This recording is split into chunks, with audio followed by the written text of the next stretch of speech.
Madam మీరు చెప్పండి అసలు ప్రవీణ్ గారి మరణం గురించి మీరేం స్పందిస్తారు? మరణం గురించి అంటే కేవలం మేడం మత వివక్షతలు ఇక్కడ అంటే క్రైస్తవ్యాన్ని గురించి ఎవరైతే అంటే మత విద్వాంసులు కావచ్చు, వేదాంత పండితులు కావచ్చు, మరి క్రైస్తవం అసలు ఎందుకు వచ్చింది, క్రైస్తవంలోకి ఎందుకు వెళ్తున్నారంటే కుల వ్యవస్థ, కులం, మతం అనేది ఏవైతే బ్రాహ్మణ కులాలు అంటే ఆనాడు ఏదైతే అప్పటి కాలంలో కేవలం బ్రాహ్మణులకు మాత్రమే చదువు అనేది అలవరించబడింది అనేది సామెత మనకు తెలిసిన ప్రకారంగా. కానీ బ్రిటిష్ ప్రభుత్వం వీళ్ళు ఇంగ్లీష్ వాళ్ళు ఇక్కడ వచ్చి క్రైస్తవాన్ని చేస్తున్నారంటే మరి ఆ ఇంగ్లీష్ వాళ్ళు లేకపోతే ఇప్పుడు చదువు అనేది ఉండకపోయేది కదా.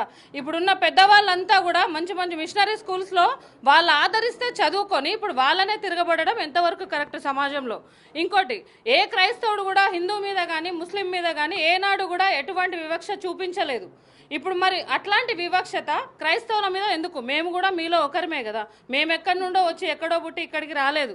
అట్లాంటిది క్రైస్తవం ఒక అంటే వేరే వాళ్ళకి చెందిన వాళ్ళు, వీళ్ళు క్రాస్ బీడు అది ఇది అన్నట్టుగా ఎందుకు మాటలు? అసలు క్రైస్తవుల మీద ఇదంతా నిషేధం ఎందుకు వేర్పాటు చేస్తున్నారు? దీని గురించిన గట్టి సమస్య ఏంటంటే ఇప్పుడు ఎవరైతే మాట్లాడుతున్నారో రాధా మనోహర్ గారి గురించే చూసుకుంటే ఆయన ఎన్నో రకాలుగా క్రైస్తవ్యాన్ని అనడం కాకుండా మహిళలను ఎంతో మంది ఎన్నో రకాలుగా, నేను లైవ్లో ఉన్నానండి ఒక ప్రోగ్రాంలో, నా ముందరే మహిళల్ని కించపరిచే విధంగా వీళ్ళు విధవరాలలాగా బొట్టు పెట్టుకోరు, పూలు పెట్టుకోరు అన్నలాగా మాట్లాడినారు. నేను అక్కడ రియాక్ట్ అవ్వచ్చు, కానీ అక్కడ నేను ఒక్కదాన్నే ఉన్నాను ఆ ప్రోగ్రాంలో, మా వాళ్ళు ఎవరు లేరు. అది భయం కాదు, అక్కడ సామరస్యంగా ఉండి దానికి ఎలాగైనా మాట్లాడాలి.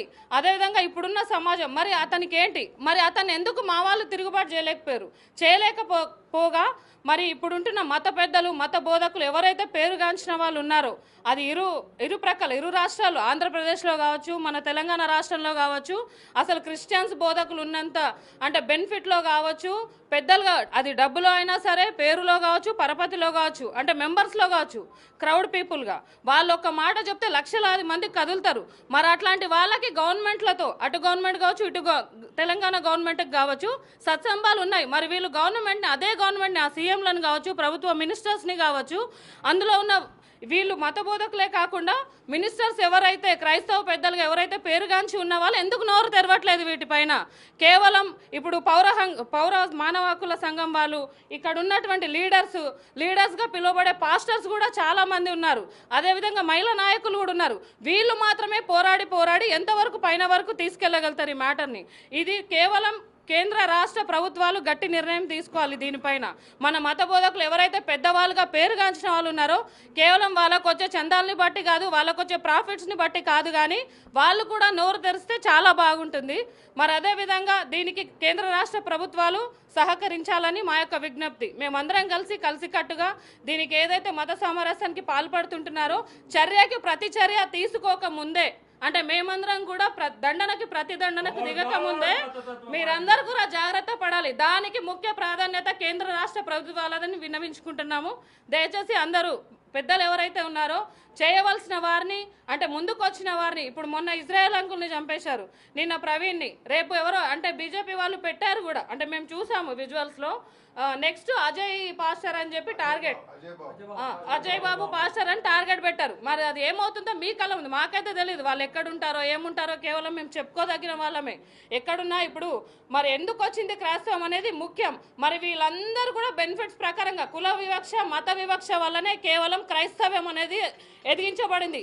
అది విద్య, వైద్య రంగం మాత్రం కేవలం క్రైస్తవుల వల్లనే అభివృద్ధిలోకి వచ్చింది. ఎంతోమంది ఇప్పుడు ఎస్సీ ఎస్టీ దళిత కులాలను చూసుకుంటే వాళ్ళందరూ కూడా అంటే మీరు దూరం చేయడం వల్లనే కదా, అగ్ర కులాలు వీళ్ళని కుల వివక్షత చూపించడం వల్ల వాళ్ళు క్రైస్తవంలోకి వాళ్ళు ఆదరించబడడం వల్లనే వాళ్ళు బయటకు వచ్చారు. మరి మీరు చేసిందే కదా ఇదంతా కూడా, మేము చేసుకున్నదైతే కాదు. అందుకు దీనికి కేంద్ర రాష్ట్ర ప్రభుత్వాలు మరి మా మత బోధకులు పెద్దలు ఎవరైతే ఉన్నారో వాళ్ళందరూ కూడా ముందుకొచ్చి దయచేసి ఖండించాల్సిందిగా కోరుకుంటాం. ఇన్ని రోజులు ఉన్నట్టుగా ఒకవేళ చర్యకి మీరు ప్రతి చర్య తీసుకోకపోతే మా వంతుగా దండనకి ప్రతిదండన గురి కాకూడదని కూడా మేము అంటే ఖబర్దార్గా చెప్తున్నాము. ఎందుకంటే ఇన్ని రోజులు ఉన్నలాగా ఏ రోజులు లేవు. ఈ మీడియా ఏదైతే ఉందో అది మంచి చెడు, చెడును మంచి, మంచిని చెడుగా కూడా చూపించే విధానం ఉండి ఉంటుంది. దానికి దేశద్రోహులుగా అంటే వాళ్ళ మతానికి గురి కాకుండా అంటే ఎవరు కూడా బలవంతంగా తేవడారండి. అంత తెలివి తక్కువ వాళ్ళు ఇప్పుడు అసలుకే లేరు. వాళ్ళ రాజకీయ కుట్రలకు గాను, వాళ్ళకి డబ్బుకు గాను, ఇంకా దేనికో గాను ప్రలోభాలకు గురి చేసి ఎవరిని కూడా ఉద్వేగాలకు పాల్పడకుండా సమన్వయం పాటించి దీనికి తగిన చర్య తీసుకోవాలని కోరుకుంటున్నాను.